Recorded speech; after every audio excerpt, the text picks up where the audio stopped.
Assalamualaikum warahmatullahi wabarakatuh. Perkenalkan, nama saya Atala Halid Alafi dari kelas XMIPA 3 absen 5. Kali ini saya akan menjelaskan cerita singkat tentang Kerajaan Majapahit.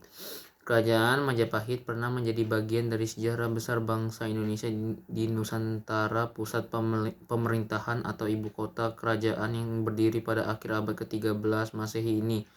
Beberapa kali berpindah lokasi di Jawa Timur seiring era kepemimpinan raja-raja yang pernah berkuasa. Pendiri Kerajaan Majapahit adalah Raden Wijaya yang merupakan menantu dari Raja Kertanegara, penguasa terakhir Kerajaan Singasari yang terbunuh lantaran pemberontakan Jayakatwang pada tahun 2902. Raden Wijaya berhasil menyelamatkan diri dari insiden tersebut.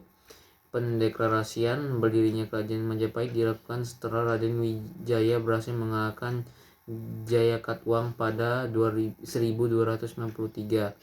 Setelah itu, Raden Wijaya dinobatkan sebagai raja dengan gelar Kertarajasa Jayawardana. Kerajaan Majapahit mencapai puncak kejayaan pada masa pemerintahan Hayam Wuruk dengan gelar Sri Rajasa Negara 1350 sampai 1389, yang tidak lain adalah cucu Raden Wijaya. Kepemimpinan Hayam Wuruk amat kuat berkat dukungan dan Mahapati Gajah Mada yang bertekad menyatukan Nusantara di bawah naungan Majapahit.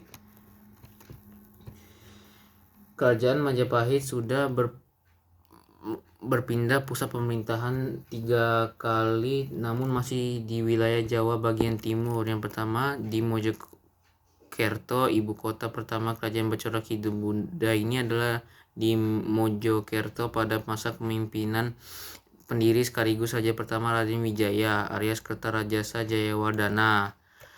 Yang kedua, Trowulan, pusat pemerintahan Majapahit, bergeser sedikit pada masa kepemimpinan Sri Jaya Negara, penerus tahta Raden Wijaya. Raja kedua Majapahit ini memindahkan ibu kota ke Trowulan yang berjarak sekitar 12 km dari kota Mojokerto sekarang.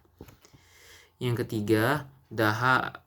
Lantaran berbagai polemik internal dan ancaman serangan dari Kesultanan Demak sebagai kerajaan Islam pertama di Jawa, posisi Majapahit semakin terdesak pada masa pemerintahan Bhre-Kertabumi atau Brawijaya V.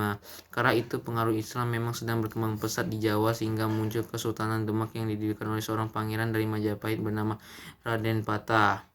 Penguasa Demak ketiga yang juga adik Pati Yunus. Serangan dari pasukan perang Kesultanan Demak kali ini benar-benar membuat Daha jatuh sekaligus menghancurkan Majapahit. Kerajaan pernah sangat perkasa di Nusantara dan akhirnya menuai keruntuhan untuk selama-lamanya. Sekian dari saya. Mohon maaf apabila ada salah kata. Wassalamualaikum warahmatullahi wabarakatuh.